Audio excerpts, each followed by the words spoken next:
Irmãos e irmãs em Cristo, das narrações da criação, gostaria de evidenciar um último pensamento. O pecado gera pecado, e todos os pecados da história estão ligados entre si. Este aspecto nos impele a falar do que chamamos como pecado original. Qual é o significado desta realidade difícil de compreender? Ressaltamos que apenas vamos propor alguns elementos. Antes de tudo, devemos considerar que nenhum homem é fechado em si mesmo.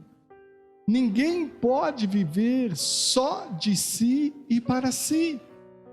Nós recebemos a vida do outro, e não só no momento do nascimento, mas todos os dias. O ser humano é relacionamento. Sou eu mesmo só na relação do amor com o tu de Deus e o tu dos outros. Muito bem. O pecado é perturbar ou destruir a relação com Deus. Esta é a sua essência. Aniquilar a relação com Deus. Colocar-se no lugar de Deus. O Catecismo da Igreja afirma que, com o primeiro pecado, o homem preferiu-se a si próprio a Deus e por isso desprezou Deus, optou por si próprio contra Deus, contra as exigências da sua condição de criatura e daí contra o seu próprio bem. O pecado arruína as relações e assim aniquila tudo, porque nós somos relações. Ora, se a estrutura relacional da humanidade foi perturbada desde o início, cada homem entra no mundo assinalado por esta perturbação dos relacionamentos. Entra no mundo alterado pelo pecado, pelo qual é marcado pessoalmente. O pecado original corrói e fere a natureza humana.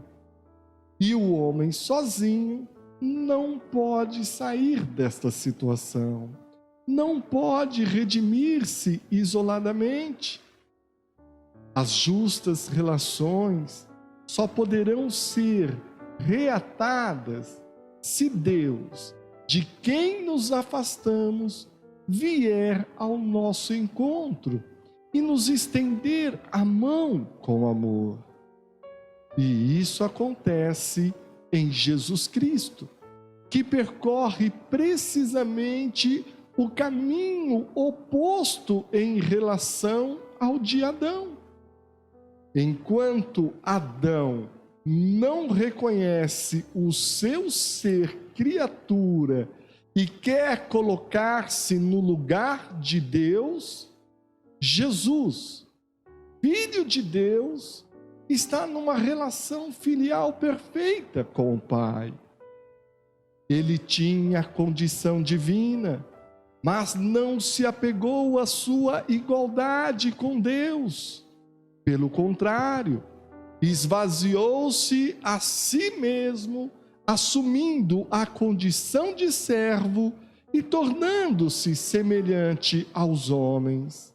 Assim, apresentando-se como simples homem, humilhou-se a si mesmo, tornando-se obediente até a morte e morte de cruz. Nos diz São Paulo, apóstolo, na carta aos Filipenses. Deste modo, a cruz de Cristo torna-se a nova árvore da vida. Caros irmãos e irmãs, viver de fé quer dizer reconhecer a grandeza de Deus e aceitar a nossa pequenez, a nossa condição de criaturas, deixando que o Senhor nos preencha com o seu amor e assim cresça a nossa verdadeira grandeza. O mal, com a sua carga de dor e de sofrimento, é um mistério iluminado pela luz da fé, que nos confere a certeza de poder sermos libertados dele, a certeza de que ser homem é um bem. Pela intercessão de Nossa Senhora e de São Miguel Arcanjo, abençoe-vos o Deus misericordioso, Pai, Filho e Espírito Santo. Amém. Tenhamos todos um bom dia.